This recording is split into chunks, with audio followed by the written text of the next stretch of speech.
God, grant me the serenity to accept the things I cannot change, the courage to change the things I can, and the wisdom to know the difference. You know, repeating that to myself was very helpful.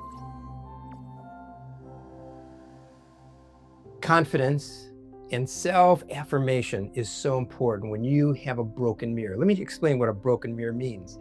A broken mirror is the psychological level within you on how you look, how you feel. And Emily's here to share with you, our Wigs for Kids family, how through her journey of hair loss, alopecia, and how she was able to continue to build her confidence up through journaling and through really seeking within. I want you to share what made you get to where you're at now, out of college, in a career, but you went through some tough times through the high school years and even before. So how did you get the confidence to be who you are today? There was a huge, hit to my self-esteem when my hair had fallen out, and I felt extremely insecure, which just, it won't do. I don't want anyone to feel that way. 10% what happens to you, 90% how you react to it. So I knew, I can't just, sulk over this for so long. I need to have solutions. I realized that I had been talking pretty negatively to myself, which, affected how I saw myself. I was looking in the mirror, the broken mirror, as you say. And it kind of also affected how others saw me as well. They could tell that I just wasn't as confident. I started to journal, was one of the main things that I had done.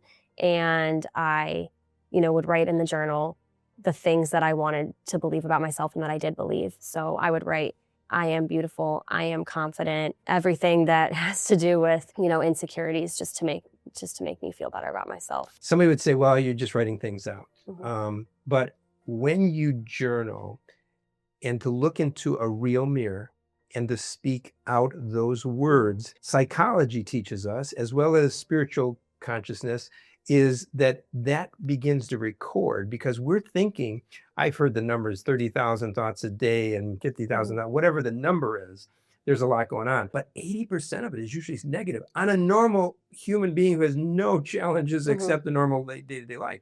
But now, lose your hair, going to school, the challenges of life itself, relationships, you really have to re-record and re-record and re-record, not just like once. And that's where I think people fail. They try it once, twice, it didn't work. The repetition is very important. Just like an athlete. You were an athlete and you had to work out, continually practicing, and so that you get better and better, versus the first day that you were, a gymnast or a cheerleader was not the end all, right? So now, how did you do it on a day-to-day basis? Was there a time every morning? What were you doing? Right. So I think especially if something bad had happened to me during the day, I would want to journal about that. And I would start to write something negative and I would say, how can I twist this into something positive? So, say my eyebrow had wiped off and I had gotten embarrassed. Instead of being super down on myself about it, I just kind of say, I'm okay with who I am. This is who I am. This is what has happened to me. That is out of my control. And then I can, kind of do some research or prepare some tips for me on how I can make sure that doesn't happen again if I'm not comfortable with my eyebrow, we're getting wiped off. But there would be no reason for me to be down on myself about a situation like that, because that was who I was. And, I didn't have eyebrows, and it is okay to not have eyebrows. It's okay to not have hair. It's something I couldn't control. So then I would also do my daily prayers. And instead of being down on myself there, I would still thank God. I would say, thank you for how fortunate I am for the things that I do have, and just keep that positive affirmations going. Steve Covey wrote many books, the book 7 Habits of Highly Effective People. And he talks about the paradigm shift. And a paradigm shift is where I'm thinking this way because of circumstances, situations, it's real. But I have the power within me to change how I see that. You said it earlier in this program. And it's so important because there's also a quote that comes from Philippians. It says, think upon these things. But that sentence starts with, therefore. And it had just told about all the problems and circumstances that took place in Paul's life, who was writing this.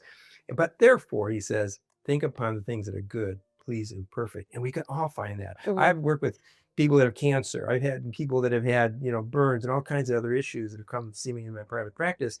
And it's amazing for the ones that succeed, have that paradigm. They have to fight the battle every day. And then some days you win and some days you don't.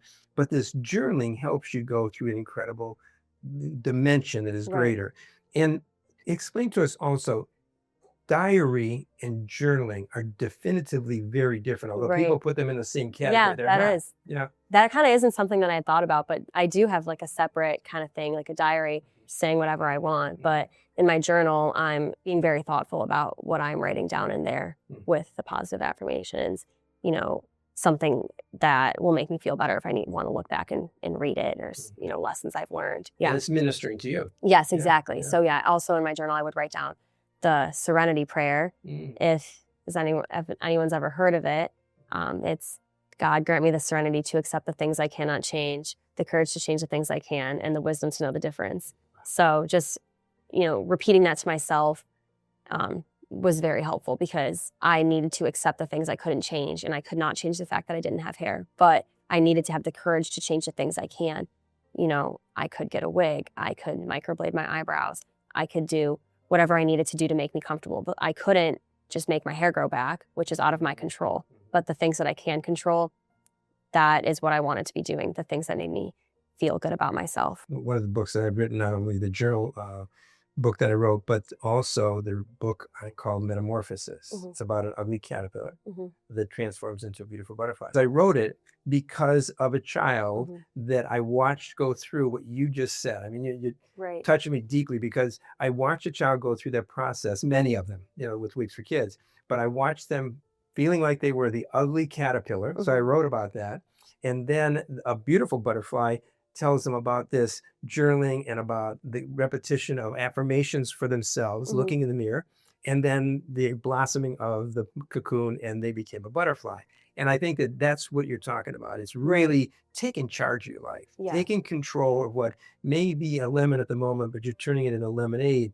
And journaling gives you the ability to really navigate through the waters. Yeah, and I also want to point out that I don't owe it all to journaling my confidence, that my parents, you know, helped me get a therapist, which I know is kind of a popular thing these days to have a therapist, especially for parents. I think it's important that I was never going to say I need help, but it came apparent to a certain point, like I need someone to talk to. And if my parents didn't know how to talk to me, they were very great. I'm very grateful that they not had forced me into therapy, but they had suggested it, and they were just very nice about easing me into it and like saying like this may help you. And it did. It helped me a lot, being able to have that extra person to talk to. And it's so important, because again, some parents loving you and loving compassion. They are hurting so bad for you what you're going through, and they're probably, their perception of what you're going through is even greater than what you're going through.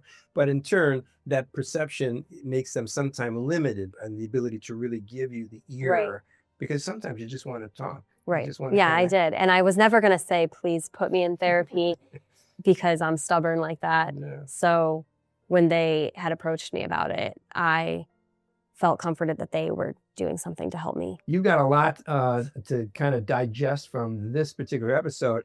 Journaling and that beautiful prayer. Give it that one more time. The Serenity Prayer. Yeah. God grant me the serenity to accept the things I cannot change, the courage to change the things I can, and the wisdom to know the difference. And my gift to you, each and every one of you, a digital book of Metamorphosis, The Ugly Caterpillar and the Beautiful Butterfly. You'll love it. It can be for kids, for adults, for elderly. It doesn't make a difference. Everybody needs, every day, that affirmation to think upon the beautiful things. And you are beautiful inside and out. We want to continue to help make you beautiful inside and out. So continue to give us your questions.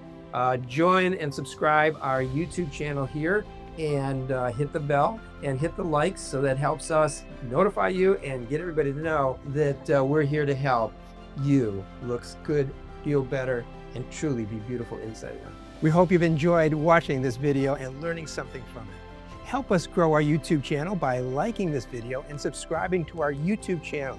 Don't forget to click on the notification bell to get notified every time we publish a new episode.